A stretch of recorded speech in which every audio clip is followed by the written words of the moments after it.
Stop mengejar uang, tapi kekayaan. Ini adalah konsep yang gue sebenarnya menyesal belajar terlalu lama. Jadi gue pengen sharing ke kalian konsep ini supaya kalian gak usah ngelewatin apa yang udah gue lewatin. Mungkin kalian banyak yang bingung maksud dari video ini apa. Stop mengejar uang, tapi kejarnya kekayaan. Bukannya uang dan kekayaan itu satu. Ini miskonsepsi yang orang banyak salah. Uang dan kekayaan itu dua hal yang berbeda. Contohnya dalam bahasa Inggris, rich ya, kaya, dan wealth, kekayaan, itu dua hal yang berbeda. Jauh bedanya. Gue pernah bahas di video sebelumnya, yaitu uang adalah energi dari salah satu filsuf sebenarnya di Amerika namanya Alan Watts. Jadi Alan Watts ini pernah berkata bahwa uang itu nggak real. Ya. Uang sendiri itu nggak ada artinya dan nggak real. Uang hanyalah format untuk kita bisa mengumpulkan yang namanya economic energy. Contohnya seperti ini, anggaplah kalian gue taruh nih ya, di padang gurun. Padang gurun kosong, nggak ada apa-apa, nggak ada barang yang kalian bisa beli. Kalian punya uang nih 10 miliar. Ada artinya nggak uang kalian? Jawabannya nggak ada. Karena nggak ada barang yang kalian bisa beli. Di sini gue mau kasih tahu kalian, hal yang kalian kejar uang itu nggak akan pernah selesai. Ada konsep yang namanya hedonic treadmill. Jadi treadmill itu ya, treadmill itu ada yang tempat kita bisa lari, bisa di gym. Dan hedonic, yaitu manusia yang hedon. Itu nggak akan ada habisnya. Kalian mau satu hal, akan mau hal yang lain lagi, dapat hal yang lain, mau hal yang lain lagi. Seperti contoh ya, waktu gue awal gak punya mobil, yang gue pengen tuh hanyalah mobil. Jadi waktu itu gue beli mobil bekas Ford Fiesta. Setelah gue udah punya Ford Fiesta, gue gak puas. Gue mikir, oke, gue mau mobilnya sedikit lebih bagus ketika uangnya udah bertambah. Oke, karena uang gue udah segini nih, kayaknya masa gue pakai Ford Fiesta sih, rasanya malu gitu kan. Gue belilah Audi A4. Setelah gue punya Audi A4, gue ngerasa, kayaknya ini temen gue pakai mobil sport Porsche, keren nih kayaknya. Akhirnya gue beli Porsche, gue beli lagi mobil sport lagi Mustang. Udah punya mobil sport, ya kan, udah bisa parkir di depan lobby hotel ya. Gue pikir lagi, teman gue Ferrari-nya 458 nih. Kayaknya gue baru sports car, belum supercar gitu. Mesinnya nggak sekencang supercar, belum bisa 3 detik 0 sampai 100. Nah udah, gue beli lagi McLaren. Udah beli McLaren, gue pasti ada yang maunya lagi. Ntar gue mau kapal azimut lah, gue mau beli pesawat. Pasti selalu ada hal target-target yang nggak akan pernah selesai sebenarnya. Nah itu namanya hedonic treadmill. Itulah kalau kalian cuma ngejarnya uang. Seperti gue waktu itu. Gue ngomong seperti ini mungkin beda sama orang-orang lain ya. Karena orang lain bilangnya cuma jangan beli itu, jangan beli ini, berhemat dan lain-lain. Tapi yang gue udah alami adalah gue udah beli barang-barangnya di usia yang relatif sangat muda gitu. Sama seperti jam tangan. Waktu gue nggak punya jam tangan, gue pertama kali beli namanya dari Wellington, kalau kalian tahu. Itu jam tangan yang marketing sebenarnya, itu gak ada isinya. Gue senang banget waktu itu beli itu ya. Dari Wellington, habis itu gue upgrade, akhirnya mampu beli Seiko, beli Tech Heuer, ya kan. Habis itu kurang puas, kok kurang nih movementnya. Akhirnya gue upgrade lagi ke Rolex dan terakhir di Patek. Sampai sekarang aja gue gak pakai jam tangan. Gitu. Jadi itu yang gue perhatiin sih. Hedonic treadmill ini gak ada ujungnya. Nanti gue udah Patek nih yang dulu gue pikirin wah udah paling mahal. Jam tangan dong harganya 2 miliar, gue pikir gue mau lagi gitu kan. Ada apa yang lebih mahal, Jacob & Co atau yang lain. Jangan masuk ke perangkap itu nggak akan pernah ada ujungnya. Kalian jangan fokus ke uang dan status. Ketika kalian fokus ke uang dan status, kalian lose track dari game sebenarnya, yaitu game sebenarnya adalah kekayaan. Ini gue akan kasih tahu kalian perbedaan antara rich dan wealth ya. Kaya dan kekayaan itu dua hal yang sangat amat beda. Dan uang, apalagi uang sama kekayaan itu dua hal yang sangat beda. Kekayaan yang sesungguhnya itu datang dari sebuah mesin yang bisa mencetak uang bernama bisnis. Jadi gini, kalau misalnya kalian punya suatu mesin nih, ini bisa cetak uang. Bisnis kan menghasilkan uang. Gitu. Kalau uangnya ini bisa pakai untuk kasih makan lagi ke mesin untuk cetak lebih banyak uang lagi, itu baru kekayaan. Mesin yang bisa mencetak uang adalah mesin yang menyelesaikan banyak masalah orang. Makanya kita sebagai seorang entrepreneur, tujuannya adalah problem solving. Kenapa waktu itu awalnya gue mulai ke edukasi? Kenapa waktu itu gue bikin misalnya channel bahkan investasi? Sebenarnya gue bikin ini untuk diri gue sendiri karena gue ngerasa ini sebagai pengingat gue pribadi. Karena waktu gue awal mulai YouTube ini nggak banyak sebenarnya orang yang mau sharing seperti ini dengan ilmu yang dalam gitu. Banyak kan cuma kasih cetek-cetek aja. Oh, cara ngatur uang gini, tapi nggak ada yang bedah uang itu apa secara dalam. Gue bikin ini sebagai referensi bahkan untuk diri gue sendiri ke depannya. Ketika kalian bisa punya mesin yang menghasilkan uang yang keluar dari situ, kalian bisa pakai dan kalian bisa masukin ke dalam mesinnya lagi. Masuk ke dalam mesin ini bisa cetak lebih banyak lagi uang. Nanti gue akan jelaskan di belakang. Nah, mesin ini yang gue bilang tadi, ya, ketika kalian bisa menghasilkan uang dari menyelesaikan masalah orang, kalian bisa masukin lagi ke dalamnya. Itu jadi suatu kekayaan yang sangat powerful. Itu jadi wealth. Kenapa gini? Gue kasih contoh ya. Misalnya gue punya suatu usaha nih. Gue punya usaha menghasilkan uang. Uang itu gue pakai untuk mencari karyawan lebih pintar, karyawan yang lebih talented. Gue cari talent dengan uang itu. Dari hasil talent yang lebih banyak, campaign marketing gue lebih bagus, ya, marketing gue lebih canggih, digital marketing ya. Yang tadinya mungkin cuma SEO pengen Google, sekarang jadi canggih. Bisa email marketing, bisa social media marketing. Misalnya gue invest ke tim editor yang videonya lebih bagus. Itu adalah contoh gitu, reinvestment. Dari gue investasi di talent-talent tersebut, produknya lebih bagus, ya kan, pengajarnya lebih bagus, di dalam marketingnya lebih bagus, mesin itu mencetak lebih banyak uang lagi, dan dari uang lebih banyak itu dibalikin lagi ke dalam bisnisnya. Makanya kalau kalian sempat dengerin kata-kata dari pengusaha adalah muterin duit, ini adalah muterin duit, jadi uangnya dipakai ke dalam bisnisnya lagi. Nah, kalau kalian nggak bisa bikin suatu usaha, suatu mesin yang seperti ini, yang kalian misalnya jualan plastik nih, contohnya, kalian jualan plastik, ya, profitnya kalian cuma ngambil aja terus kalian beliin mobil gitu. Ya, ini contoh ya. Kalian bisnis plastik, kalian punya profit, kalian beliin mobil. Mobil itu uang kan, keluar economic energy keluar jadi mobil itu. Tapi mobil itu nggak bisa ngapain. Sedangkan kalau uangnya kalian bisa masukin ke dalam bisnis plastik tadi, gimana cara ekspansinya? Apakah hire C-level? Dari mana nih yang kita bisa benahin? Apakah kita integrasi enterprise resource, ya kan, ERP?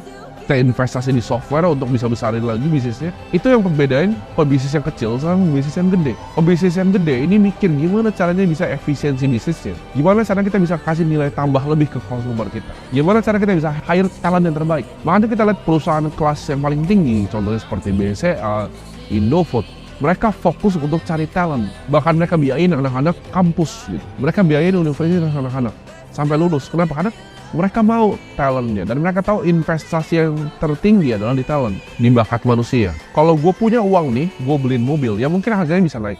Tapi mobil itu cuma jadi mobil doang, cuma dipakai doang, bayar pajak pula per tahunnya. Itu uang, ya, itu rich. Tapi wealth atau kekayaan itu berbeda. Kekayaan itu seperti memiliki aset, ya, atau suatu bisnis yang di saat gue tidur pun itu tetap jalan. Udah ada sistemnya in place. Itu kekayaan. Dan uangnya bisa ditumpuk terus jadi lebih besar lagi. Contohnya, gue pakai bisnis yang zaman dulu banget, yaitu kapal, ya. Kapal yang ngirim-ngirim barang. Bisnis pertamanya Vanderbilt, ya, salah satu orang paling kaya di Amerika. Jadi dia dari satu kapal nih, dia suka kirim-kirim orang, dia terkenal kapal karena dia paling murah waktu itu kasih harganya dibanding orang-orang yang lain. Dia servisnya paling bagus dan paling murah. Orang-orang kira pakai dia. Dari uang satu kapal itu, dia beli kapal kedua. Dari kapal kedua itu bisa nganterin lebih banyak orang lagi. Uangnya sama dia gak dipakai untuk beli mobil. Dia beli kapal keempat, kapal ke-8, kapal ke-16, dan kapal ke-32. Sampai kapal ke-100.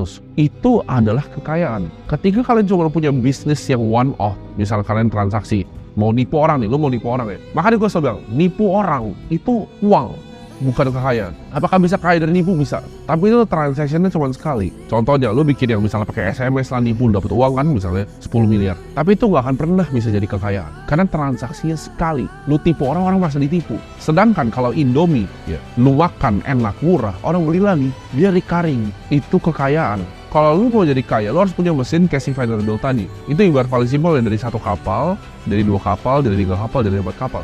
Kalau bisnisnya nggak bisa seperti itu, lu nggak akan sampai ke level kekayaan. Bedanya kekayaan sama status. Kekayaan itu adalah hal yang kita bisa dapatkan, uang, ya, di saat kita tidur, di saat kita jalan-jalan, kita tetap mendapatkan sesuatu. Itu adalah kekayaan. Sedangkan status itu adalah hanyalah tempat kita. Tempat kita itu di mana? Di hierarki sosial masyarakat. Itulah status. Punya kekayaan itu bukan cuma masalah kerja keras. Kerja keras kita ngomong misalnya orang yang nyapu di pinggir jalan itu lebih kerja keras dibanding kita semua. Bedanya apa? Bekerja dengan leverage atau pengungkit. Ini mungkin udah sering gue bahas ya konsepnya. Tapi menurut gue sederhana. Kalau kita punya leverage yang tinggi, paling tinggi itu waktu orang. Kita punya leverage yang tinggi seperti waktu orang, punya media seperti ini, kita bisa punya capital bahkan dari orang lain. Itu akan membantu kita untuk mencapai kekayaan dengan lebih cepat dengan mesin tadi. Jadi mesin tadi, ya, udah ngasilin uang, ya, kita bisa ambil uang orang lagi untuk ngasilin lagi uangnya. Atau bahkan dari uang situ kita bisa hire talent lagi biar uangnya tambah luas terus. Kalau kalian mau sampai punya kekayaan, make sure kalian punya leverage yang tinggi. Memang ada beberapa bisnis yang bisa lebih jauh dibanding bisnis-bisnis yang lain. Contohnya bisnis-bisnis seperti tech, ya, Facebook, Google, Microsoft. Itu pasti jauh lebih scalable dibanding bisnis-bisnis yang cuma jualan bakso. Bukan berarti kalian nggak bisa membuat kekayaan dari jualan bakso, bisa. Ya. Kalian bisa leverage dengan franchise, kalian bisa leverage dengan orang yang lebih talented. Cuma ada batasnya. Jadi kalau kalian mau cari kekayaan, tergantung levelnya mau berapa. Karena setiap bisnis itu punya cap-nya masing-masing. Mungkin ini pertanyaan dari kalian. Lu ngerti yang pertama, cara leverage waktu orang. Gua ngerti cara hiring harus orang yang bertalented, harus orang yang pintar, harus orang yang berintegritas. Tapi gimana caranya bikin yang kedua, yaitu leverage di capital, di modal. Kalian banyak banget yang kepentok di hal ini. Kalian mungkin bilang, oh, Timothy orang tuanya kaya, bisa dapat modal. Nggak ada. nol besar modal gue dari orang tua. Ini gue akan ajarin kalian konsep yang gue punya dari dulu. Gak ada namanya gak ada modal. Modal tuh selalu bisa dicari. Contoh gini, ada misalnya mobil Fortuner nih 100 juta mau dikasih ke kalian. Tapi syaratnya kalian harus bisa jual besok pagi jam 7 pagi. Bisa nggak Martin? Pasti bisa. Kenapa? Karena Fortunernya harganya 100 juta, lu jual langsung 500-600 kalian dapat duit. Jadi dibilang ini Fortuner harganya 100 juta, tapi gue mau besok pagi gitu. Lu bisa cari uangnya. Lu yang nggak punya koneksi sama sekali, nggak ada koneksi dari bapak, nggak ada koneksi dari keluarga lu, bisa nggak cari bayar Fortuner seharga misalnya bahkan 300 juta, 400 juta? Pasti bisa. Tapi gue nggak ada kenal orang yang punya uang segitu. Nggak mungkin. Kalau dikasih Fortuner harga 100 juta, gue akan cari caranya untuk cari bayar besok pagi. Bilang dia akan lepas ke lu, tapi harganya terserah lu. Lu mau jual 200, lu mau jual 250, bisa nggak cari bayarnya besok pagi? Jawabannya pasti bisa. Lu mau gembel pinggir jalan pun pasti bisa cari. Kenapa? Karena it's a fucking good deal. Jadi ini gue belajarin. Modal itu gampang banget dicari. Yang susah adalah apa? Cari good deal ya. Cari Fortuner 100 jutanya. Ini gue pakai analogi ya. Nggak mungkin ada Fortuner yang akan dijual 100 juta. Tapi intinya gini, kalau lu bisa cari barang yang seperti itu, lu bisa cari uangnya. Maksudnya apa? Opportunity-nya apa? Contoh gini misalnya, lu bisa analisa suatu deal properti. Properti ini sekian kamarnya, per tahun bisa dapat segini, it's a fucking good deal. Ini salah harganya, dan bisa dikasih nilai tambah begini. Menurut lu presentasi kayak gitu ke orang, ada yang mau nggak? 1 dari 100 orang yang lu datangin, pasti ada yang mau. If you find a fucking good deal, it doesn't matter. Jadi itu cara lu bisa leverage capital orang. Lu mau raise duit buat bisnis lu mau raise duit buat peternakan kambing lu. Kalau lu bisa jamin, it's a fucking good deal. Bahkan gini, misalnya deal properti tadi nih, itu sebenarnya market value-nya harganya 1 miliar, tapi lu dapat diskon 5 juta. Lu nggak punya 5 jutanya, lu bisa cari orang untuk chip in 5 juta untuk dapat upside 1 miliar tadi. Bahkan lu bisa bilang gini kan dia, ya udah, ini gua kasih deal-nya ke lu, nggak usah kasih komisi ke gua, ya. Lu coba aja beneran. Begitu dia beli dan sesuai dengan apa yang dia harapkan, dia akan cari lu next-nya untuk taruh duit. Kenapa? Karena lu bisa cari a good deal. Ini yang bikin misalnya orang-orang yang punya hedge fund, private equity, itu bisa jadi super kaya. Karena mereka cari deal-deal ini, venture capital, mereka cari startup yang buat diinvest. Lalu mereka leverage deal tadi untuk mendapatkan modalnya. Ini kalian bisa pakai di semuanya. Kalau orang nggak mau kasih kalian uang, karena deal kalian sampah, bisnis lu bisnis orang goblok. Kalau bisnis lu bagus, gue pun mau taruh duit di lu pasti. Udah, kok ini market size segini, jelas nih, kan masa bisnis lu sampah gitu. Jadi jangan salahin orang gitu kalau orang nggak mau kasih lu uang atau lu nggak ada akses ke sana. Dan dengan pemikiran seperti sesimpel itu kalian bisa mikir kan, oh gue bisa nih kayaknya dapetin deal. Makanya gue bilang lo, kalau McLaren gue kasih ke lu bahkan nih 1 miliar harganya, tapi besok pagi harus ada bayar. Bisa nggak lu cari 1 miliar? Mungkin buat lu yang goblok itu masih mikir, kayaknya nggak bisa atau enggak. Itu lu gobloknya minta ampun gitu, nggak bisa cari 1 miliar. Ya, McLaren gue nih, ya harganya 4 miliar, gue mau kasih lu 1 miliar. Gue kasih langsung nih kuncinya 1 miliar. Bisa nggak lu jual nih? Biar lebih analogi jelasin, gue kasih kunci tas gue. Nah nih gue ambil di tas gue. Tadi mungkin kalau pakai Fortuner lu belum pada jelas nih. Ini nih kunci McLaren gue kasih ke lu 1 miliar, tapi besok lu harus cari bayarnya. Bisa nggak? Nah, kalau masih alasan nggak bisa, itu lu udah pasti miskin seumur hidup lu. Pasti semua orang yang di sini yang komen yang punya otak pasti bilang bisa. Harganya itu 4 miliar market value. Lu bahkan jual 1,5 miliar itu cuma 5 juta. Itu pun lu percaya lu jual ini 1,5 miliar, sedetik laku kali. Dan gimana cara carinya? McLaren-nya 1 miliar. Deal kan banyak banget di dunia ini. Kalau lu bisa deal making ke orang, itu akan jadi invaluable. Itu akan bikin lu kekayaan. Lu ngerti caranya cari talent, lu ngerti cara cari capital, itu lu combine gabungin jadi satu. Lu ngerti lagi bikin media seperti ini, itu unstoppable. Jadi jangan kejar uang, tapi kejarlah kekayaan, karena itu 2 hal yang berbeda. Kejarlah kekayaan dan jangan kejar status, karena itu semua sia-sia.